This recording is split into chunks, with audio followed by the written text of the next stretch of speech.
toujours sur le plateau de Oh My Lot. Nous avons la chance de recevoir Victoire, qui est youtubeuse et qui a une chaîne qui s'appelle Flower Oui Oui. Vivi plutôt. Vivi, oui oui. Oh ben, Vivi, oui oui, on peut... Alors, une présentation de cette chaîne. Sur ma chaîne, je parle principalement de films que je vais voir, que j'aime bien, et de musique, et puis des vidéos avec mes amis, mon copain, et un peu des sujets qu'on me demande de présenter, d'actualité, et puis voilà. D'où il vient ce petit accent? D'ici, du sud, je sais qu'il est prononcé, quand j'ai commencé les vidéos, on me faisait souvent la remarque, et voilà. C'est votre signature de toute façon. Oui, c'est ça.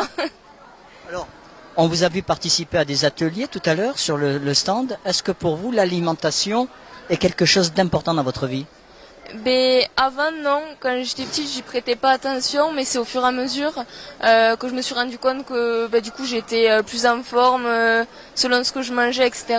Et puis, c'est facile pour moi parce que les légumes, c'est un peu comme un bonbon pour moi. Enfin, c'est vraiment quelque chose que j'aime bien, les fruits et légumes. Donc, du coup, c'est facile pour moi de bien manger. Donc, voilà. Si je vous parle de circuit court, de bio, de végétalisme, si je vous parle d'environnement, gaspillage, est-ce que vous avez l'impression que ce qu'on appelle la future génération se sent mobilisée par tous ces enjeux sociétaux? Oui, après le bio c'est arrivé il y a déjà plusieurs années et c'était au début un phénomène un peu de mode, c'était une mode de manger un petit peu bio et tout ça, mais là c'est quand même un commerce qui s'est vachement étendu et voilà, après moi c'est pas pour ça que je vais tout le temps aller vers le bio, mais voilà, les produits frais du marché, etc., c'est quelque chose que j'essaye de toujours privilégier, donc voilà. Vous êtes une influenceuse, youtubeuse, quel message aimeriez-vous passer à vos téléspectateurs entre guillemets?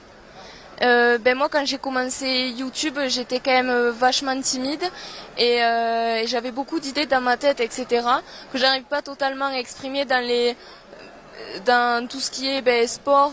Voilà, toutes mes amies faisaient de l'équitation et tout ça, et voilà, je voyais plein de filles qui disaient j'ai pas de passion, j'ai pas de, voilà, et puis on finit toujours par le trouver. Moi après je l'ai toujours su, mais voilà, de rester soi-même et de pas avoir honte de qui on est, de ce qu'on porte, de ce qu'on écoute et tout ça, et c'est le message que je fais souvent passer dans mes vidéos.